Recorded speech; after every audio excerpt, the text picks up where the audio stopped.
Do you want 5 guys? What? Do you want 5 guys? I don't think I can handle that. You can't handle 5 guys? No, I don't think so. That's kind of a lot to throw at somebody randomly. It's just 5 guys. Okay, well then can I pick them? Yeah, you can pick whatever you want. Okay, well I have some people in mind. What do you mean? I have some people in mind. If you're wanting to do this, I have some people in mind. I probably have their numbers in my phone. It's 5 guys. Yes, I know. Do you want... It's the restaurant. The restaurant? Yeah, 5 guys. Yeah, that sounds good. That sounds good. What are you talking about? Oh, dude. Talking about a blind ditzy moment. Come on, bro. National chain, 5 guys. Come on. Sells burgers and fries. It's a well-popular chain. I mean, they're all across the United States. Ain't no way she hasn't heard of this, bro. Meanwhile, she has guys lined up. Bro, I know the intentions were to do a prank on her, but man, did that go south pretty quick. Fuck. I broke it. Damn.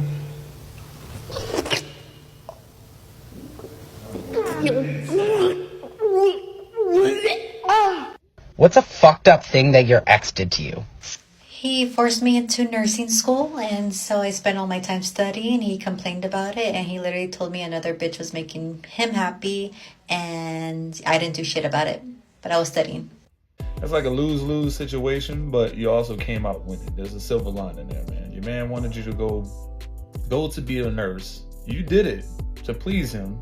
He did it so you can get better. Though, he could not stick it out, bro, along the way because, man, come on. Nursing school is tough. Let's face it, all right? That's some real stuff, man. It's not cut out for everybody. And if you want to succeed, it's a lot of studying, a lot of test taking, a lot of 12, 14-hour shifts.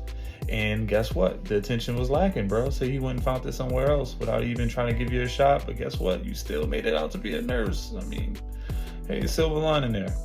So I just called a lift right child, and the man came and picked me up. Yeah, I kid you not, when I made it to the car, the man was like, where you going? I was like, well, I'm finna go to the store, get me some cigars, and I gotta get some coffee. Got the coffee.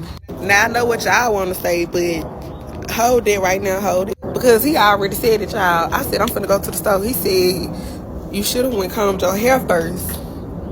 Yeah, I couldn't do nothing but laugh. I said, well, shit, since you said that, I ain't combed my hair, brushed my teeth, or washed my face. Like, I ain't think nobody was gonna be in my face like that. And then you ain't wash your ass either, huh? And when I come outside, I already know how I look, so what? Yeah, we laughed and we laughed and we laughed. You look hit. Now, he was asking a little personal information like, oh, who stayed there with you or whatever. And I'm like, me and my people. Because really, I know another thing that he was trying to get to, bitch. I know I ain't combed my hair. I know I ain't brushed my teeth or washed my face, y'all. But dressed like this and looking like this early in the morning in Houston, bitch, and right by the highway, it's giving real prostitution vibes. You know what I'm saying? I know he thought that about me.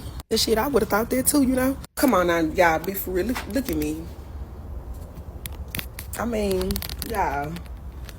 It's giving I had a hard night and still didn't make no money, only enough for some coffee. Yeah, but then he wanted my number. And the thing is, I got his. I didn't say I was gonna use it, but the fact, bitch, you know I look real good. Real good. He even said, you know, I clean up nice, but You about to come over and leave that $40 on the dresser? Yes, sir. Because, man, I mean, come on.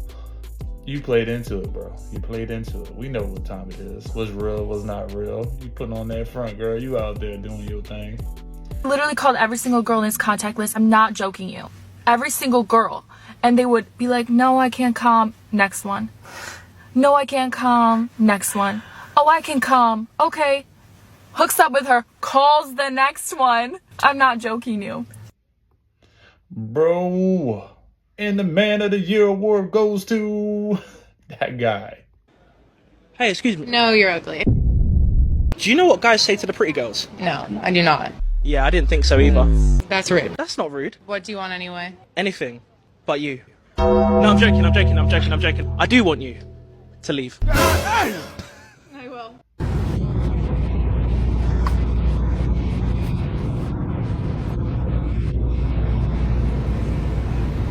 I tell you what a man does, man. A man knows exactly what he wants, so he goes in there and goes straight to it. It could be that 1, 2, 3 things that you want. Look, let me just go get this, and I'm out. I'm not wasting any time. 2, you got a little time to kill, so you just gonna make that little snake, bro. You just gonna make that snake. Make sure you don't forget anything, bro, and come back still forget something. Most of the time, we still forget something, and then we gone, bro. You can send us a list. We might still forget something. It's okay. We men. We don't go shopping. That's not in our book of strengths. You get what I'm saying? We don't go shopping. You just give me 2, 3 things, I'm gonna knock it out. And then especially if we're going shopping for clothes, man. If I go shopping for clothes, I know exactly what I want, where I'm going, bro. I'm gonna go straight there, ask the questions I need, and that's it. There's no looking around, there's no doing this. I don't do all that, man. I don't have time for that. Oh, a man's going viral on Twitter because he is talking about why he divorced his wife. She was withholding intimacy from him, and they only had been intimate together twice in 2 years. So let's dig into it. I will never again negotiate intimacy in a marriage. It's why I got divorced. Men are miserable because you are withholding intimacy for him until he does what he's told. That is a private hell. If that is done to me, you're out, sweetheart. Too many women out there who give intimacy without conditions. He then asks, will you take care of the kids, the house, the dishes? I do that shit already and don't get laid for doing it. Your intimacy being held at the end of a fishing pole for compliance is only going to make you suffer. So a woman responds saying, your wife may have used it against you abusively, but I can assure you that most women are not withholding for that reason. They have many, many reasons why they want it less. So then Tim responds saying, then talk to him. If it's his attractiveness, get to the gym. If it's an issue with your body, mood, stress, etc., talk and work together instead of quietly suffering. There are ways to get better for both sides. I completely agree. So he then states, and I understand about postpartum things as well. Talk, work on a plan, and work together. You don't want to feel bad, nor does your husband want you to. The attitude of intimacy as currency in my marriage came 4 years after kids. There are many, many marriages where this is happening, several in which my friends are in. Yeah, it's no secret that a lot of people that are in marriages are sexually deprived, bro. And to be honest, man, it's not until, it's late in the night, it's a routine, bro. You got to knock out the dishes, the trash. You got to sweep, you got to kiss the kids goodnight. You got to read them a bedtime story. You got to take the dogs out one more time. And then hopefully roll the dice that you get laid. No, it shouldn't be weaponized. It shouldn't be so mundane, bro. That shit should be a togetherness thing. I know that makes no sense, but it should be a thing that's wanted on both sides at equal parts, man. And for men, it's wanted a little bit more and is looked forward to a little bit more. Okay, so when you do get married, I still feel like, if you exclude the chemical reactions that's going on in each other's bodies, that you made a promise to one another to satisfy that person, right? Like, you made that promise, you got to keep that promise.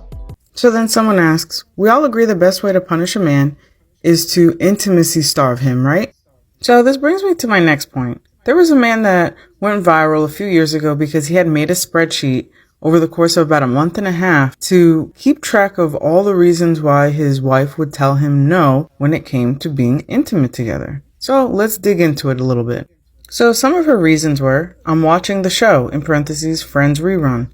I feel sweaty and gross. I need a shower. Parentheses, didn't shower until next morning.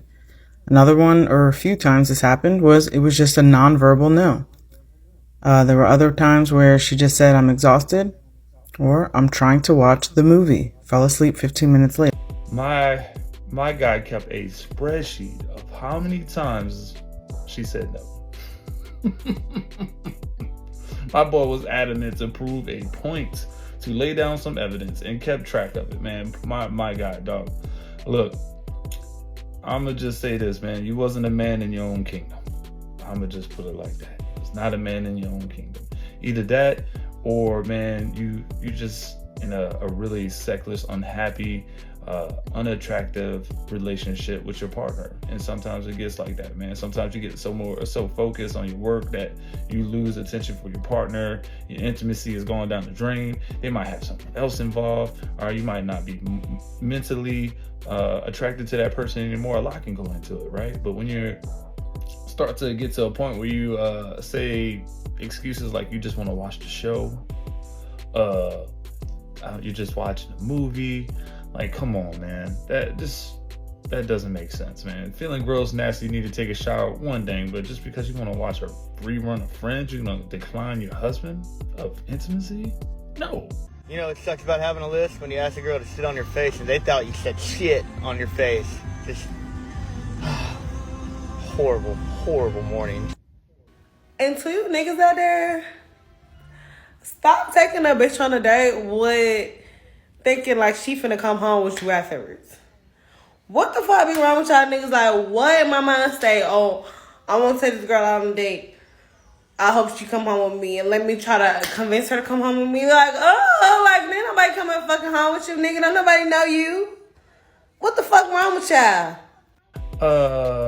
Because men always go with their shot. They take that shot, and a lot of times they actually make that shot, bro. And just because he took that shot on you, he probably feels as if you fit the mold of one of the things that he has taken home before, bro. So he's gonna take a shot on you. If a man really likes you, all right, thinks that you're the next level, you're elite level, he's not gonna go with that move on you. He's gonna court you traditionally. He's gonna take his time with you. But really, he probably thought you was another, one-night adventure. All that work and what did it get me? Why did I do it? Megan, are you with us? Hey. Yeah. Oh, there she is. What's going on? So my husband spends on average about $1,000 a month at gas stations. I found he has been spending this money on what they call lot lizards. Oh. And my question is, how do I confront this asshole? Who knows what diseases I have now because of this? How long has this been going on for? A few years now. To give you an idea, it has hurt to piss for the last year and a half. And that can be pretty painful. And it hurt. I assume you've had conversations with him about this. How do those go? Not very well. He basically just laughs in my face and says, this money isn't going to spend itself, then leaves for the night. Is it relaxing to him? What is the benefit? Ooh, good question, guys. I don't know anything about the trucking business, but I do know, if it ain't tricking, if you got it, and that's pretty much how he's living his life right now. So I'm not sure if he's all in for you or he's just enjoying his time at the truck stops. Now, these things can be addictive. There is a thing called sex addiction. He might be addicted to that thrill. All right, let me go out there and fish and see what I can find. He might be addicted to that. And just, blinded to all the consequences, blinded to the fact that he's in a relationship with you or married with you or causing you harm. He's putting his addiction over everything. It has him in a strangle. Or you just not handling your business at home and he finds more enjoyment somewhere else.